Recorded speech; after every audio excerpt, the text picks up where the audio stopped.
Good morning, students. Now, today we are going to start our 12th lecture of chapter number 11, that is ray optics. Okay.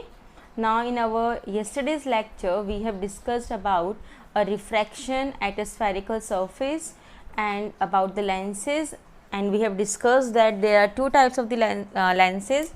One is the convex lens and other is the concave lens, and in a convex lens it is also be known as convergent lens, and the concave lens is known as divergent lens. Okay, convex is your convergent lens and concave lens is the divergent lens. Now today we are going to start our next topic, and the topic is refraction through thin lenses. Okay, we are having a thin lens and we have to be apply a refraction phenomena through that thin lens. Okay, so what the result we get from it? So first of all, little bit theory portion we have to be write about what we have to take in this derivation. Okay, in this topic. So consider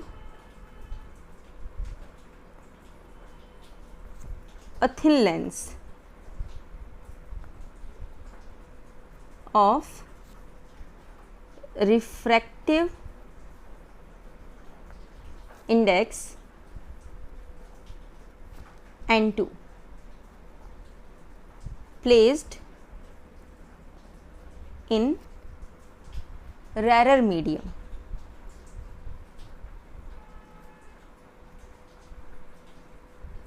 Of refractive index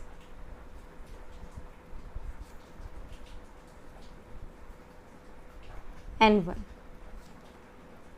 P1 and P2 are poles and R1 and R2 are radius of curvature of two surfaces of the lens. Clear? So we have taken a thin lens of refractive index N2 which is placed in a rarer medium of a refractive index N1. In that thin lens we are having a poles P1 and P2 and radius of curvature R1 and R2 of the two surfaces of the lens. Now I am drawing the diagram of that surface, how the lens looks like. So here we are considering a convex lens because the convex lens is our convergent lens, and you know it very well that we have studied in our yesterday's class that the convex lens is the lens which is thin from the outer edges and thicker from the center. Now this is your principal axis. Clear? Okay. Now as I just told you that the lenses are the addition or combination of the two surfaces. So here the two surfaces are there, so I am just bifurcated them by just drawing a middle line with the dotted portion, this one. Clear? Now two poles we are having, this one is the first pole, this is your P1, and this one is the another pole, that is your P2. Here aperture, radius, whatever you want to say, that is your AB. Okay, clear? Here you have just kept your object at point O. Okay beta. Now as the point has just been, incident ray has been started,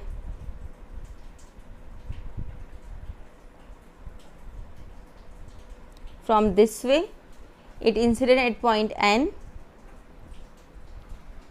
Okay, and after refraction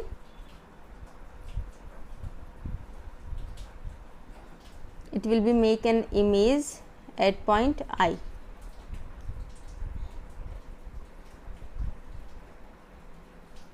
Okay, now this is the object distance. So u,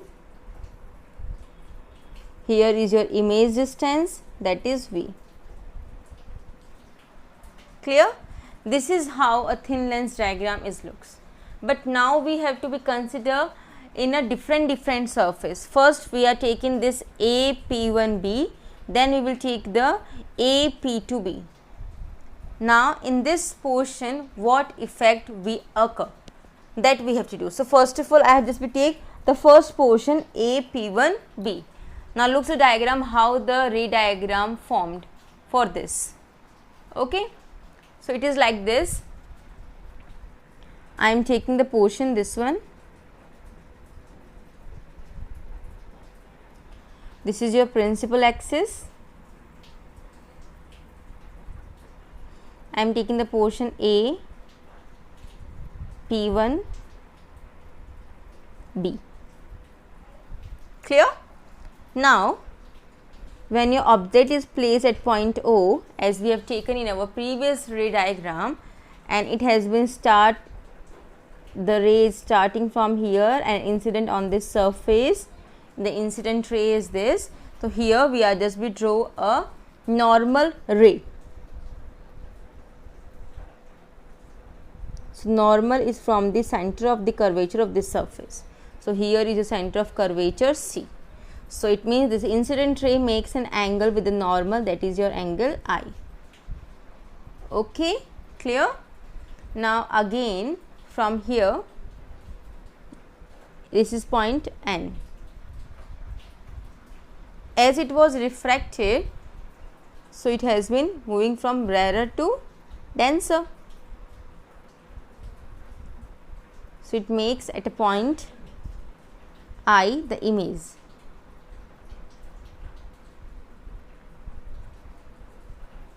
So this one is the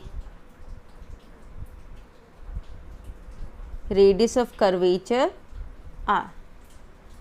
Okay, clear?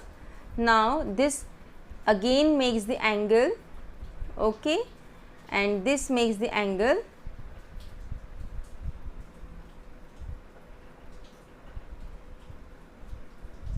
Suppose it makes the angle N1. Okay. Now from the second surface, what happened in the second surface? So I am taking this one AP2B, this surface. Now this is the principal axis, A, P2, B. Okay. Now as it was falling from the above surface to this surface, here is your object which has been kept, okay, and here is your center of curvature, that was your R. Now from here, as the light has been started falling down,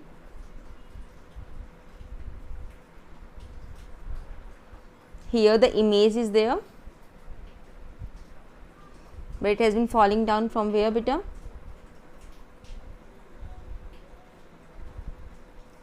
From the first surface it will be falling down from here, but another one more surface is there, that's why one more normal we have to be drawn. Again this one is the N1.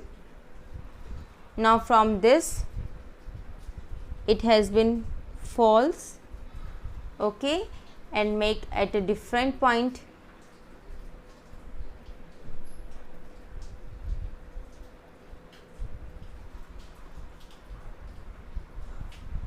Okay, so from here it makes an angle N2,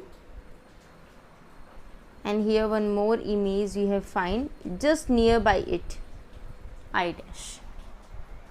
Okay, the above image is formed I from only with the first surface, but here the refraction, the I dash image which you have formed, this is due to the second. Okay, now in the first one, this one is the first one. Okay, now in this first one, what you have taken, an object is at O and image is formed at I. Okay, these formations has been considered two parts. Okay, means the first action has been done by the first surface and the second action has been done by the second surface.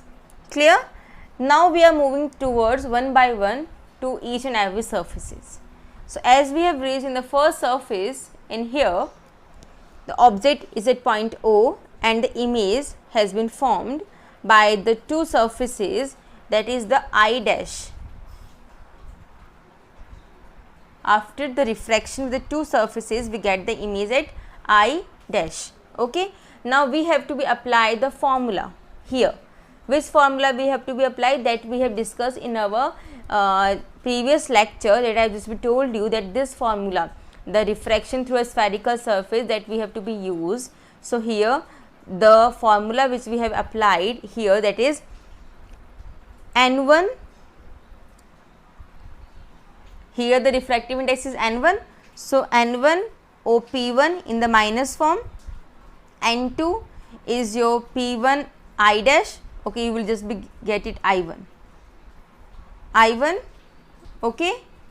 Then from here N2 minus N1 R1. This is your R1. Suppose here is your center of curvature for the second. So it will be your R2. Okay. So the first image formed by it is your I1 and the second image formed by it is your, the first image formed by it is your I and the second image formed by it is your I1. Clear beta? Okay. Now we are just putting the values here, that is minus of N1 object OP1, N2 image has been formed, N2 minus N1 radius of curvature first. This is through the first surface. Now for the second surface, the image at I works as an object. The image which is formed by the first surface is just behave as the object for the second surface. Object, and final image is formed at I. Clear? Now we are taking the 4 second surface, we get what? Now the second surface refractive index will be become your as like a object refractive index. Okay. So N2, and now the image will be formed like what? P2 I plus N1, it makes the second image, that is your P2 I1 is equals to N2 minus N1 upon R2, N1 minus N2 upon R2. This is your equation number 2. Just correlate with the second one beta, nothing else. Okay, clear? Now when we are comparing, adding the equation number 1 and equation number 2, then what do you get beta? What value you are able to get it? Some common thing you are facing beta here, any kind of a thing, minus N1 OP1 and N1 P2 I1. Okay, this N2 P1 here is also P1. This N2 P2 I1 and this N2 P2 I1 plus minus has been cancelled out. Clear? So what we have get? On adding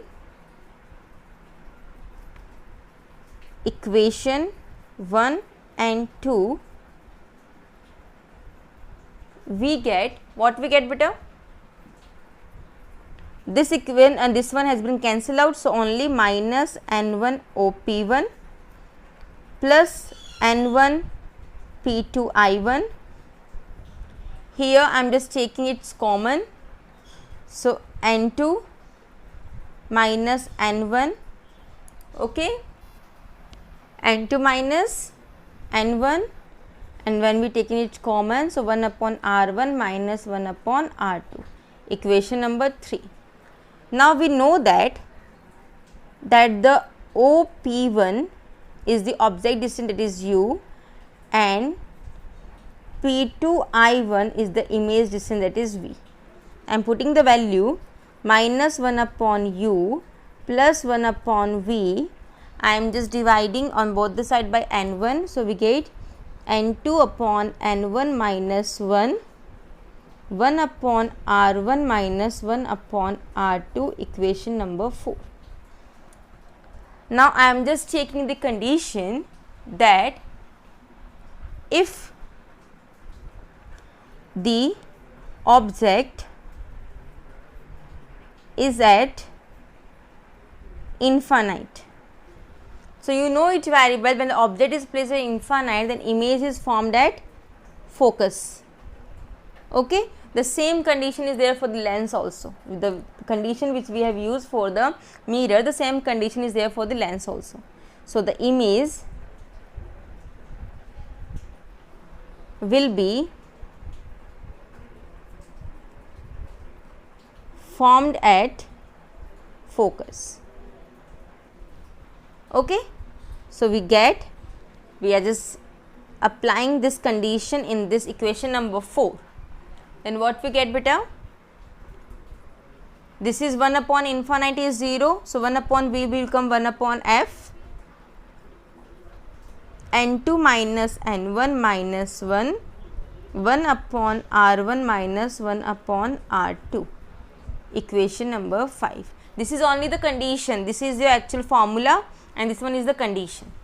Okay, and now this relation is known as the lens maker formula.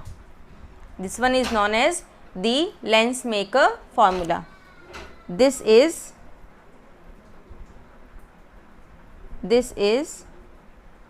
known as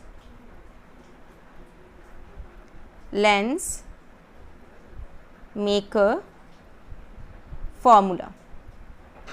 Okay, so this is how we have calculated the lens maker formula, and as we have discussed this for the lens, so that's why we have just considered the two surfaces. Okay, so in different surfaces which we have to be used here.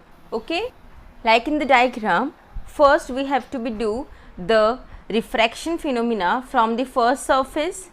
Okay, then the image has been formed at I. Now here the radius of curvature is this, n1 is a refractive index, n2 is in between here, and again the n1 refractive index outside the lens.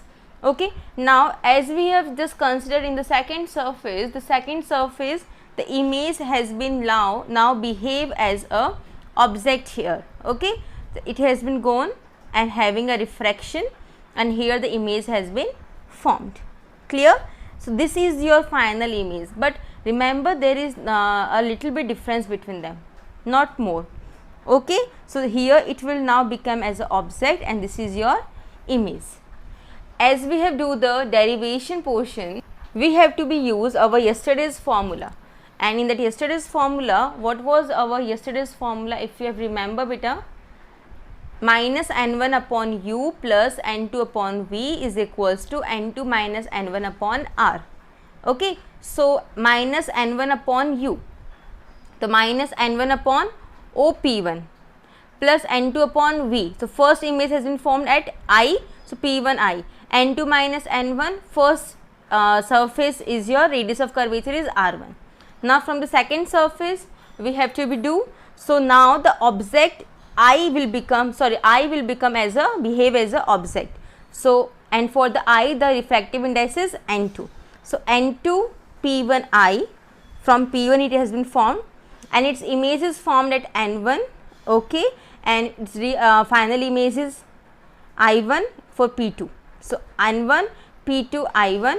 Here the refractive index from the opposite way, denser to rarer. So, n1 minus n2 upon, for the second surface radius of curvature is R2. Now, when we add both the equation, these two terms has been cancelled out. This is for the positive form and this is for the negative form. So, the remaining portion is minus n1 upon OP1 plus n1 upon P2 I1. Now, here we have taken the common n2 minus n1. So, minus form of R2 is there, plus form of R1 is here. Clear beta? Now, as we have do this thing, now we have to put what are the distances which we have taken. So, the OP1 is your object U and P2 I1 is a image V. Okay, so we have put the values, all the values, and we have taken the condition that the U is equals at infinity, object is placed at infinite, then the image has been formed at focus. Clear? And our image has been formed. So, 1 upon infinite is 0, 1 upon V is your 1 upon F, n2 upon n1 minus 1, 1 upon R1 minus 1 upon R2. This is your lens maker formula. Okay, clear? Now, as in the case of the mirror, we have find the magnification formula. So, in this also we have to be find a magnification formula in the lenses as well. Okay, so the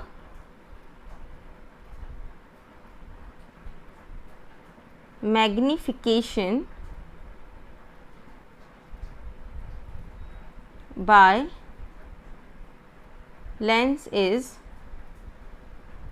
given by the same formula we have to be applied. If you remember the formula, the magnification is denoted by small m and the formula is height of the image to the height of the object. Height of image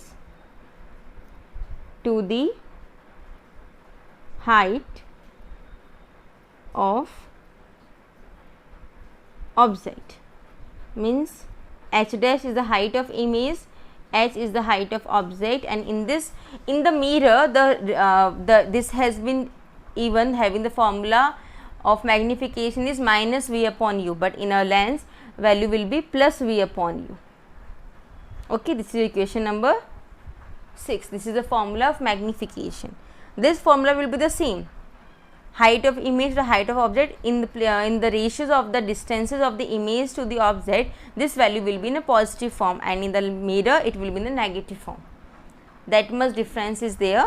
Okay, when we have applied the sign convention and we have seen that when we are getting the virtual image, then the value of magnification is positive, and while we get the real image, then the value of magnification is negative.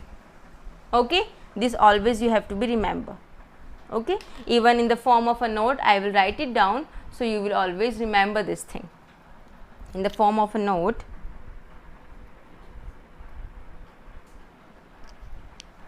That from sign convention for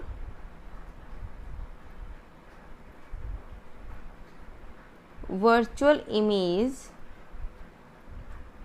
m is positive. What is m? Magnification. While for real image, m is negative. Okay, clear? Get my point beta? Now we are going to find the power of lens. Okay, the formula for the power of lens. Now our next topic is power of lens. So what is the power of lens beta? The power of lens is the ability that how much the incident ray has been bent by the refraction. Okay, when we have performed a refraction phenomena, so how much the incident ray has been bent, that was the ability, and that ability is known as the power of lens. Okay, clear? So the power of lens is known by its ability to bend the incident ray by refraction. So how much the incident ray has been bent, this ability of a lens is known as the power of lens. Okay, and it is always measured by the angle of a deviation, that how much it will be produced by the lens. Okay, clear? So it is measured by the angle of deviation produced by lens. Clear? And how it has been shown, beta? A diagram is there for this also. So this is, always remember, in the case of mirror we have taken take a concave mirror for each and every experiment, and that phenomena is also be valid for the convex mirror, because the concave mirror is your convergent mirror. Similarly, in the lens, all the phenomena which we have experimented is all for the convex lens, because the convex lens is convergent lens, but then also all these phenomena is applicable for the concave lens also. Okay, so here I am taking a lens, a convex lens. This is the principal axis. Now suppose the incident ray is coming A to B. So from the center it has been deviated, means if it will not be deviated, then it will be moved in a straight line. Now but it's deviated from its path, and when it's coming from the infinite, so it will make an image at focus. Now this is here, the height is there, so we have considered here point C, and here is the height h. So this one is the focal length, small f. So it, how much it has been deviated from its path. So this are the same angle of deviation del. Okay, so a ray of a parallel to principal axis incident on a lens at point P, okay, which is at the height of h from the optical center C. Now the ray will pass through the f after the refraction from the lens. Now hence here a small angle of deviation del has been formed in this. Clear? And this del deviation we have taken here a small angle. So small angle is your tan theta beta, tan del, it has been your del, and you know beta tan theta is what is? Perpendicular upon base. So perpendicular is your height h and base is your height, the distance, focal length f. Now this angle of deviation is measured, is known as the power of lens. So power of lens P means this angle of deviation, small angle of deviation del, that is equals to h upon f. Okay. Now always remember the power is defined by taking height equals to 1 meter. So hence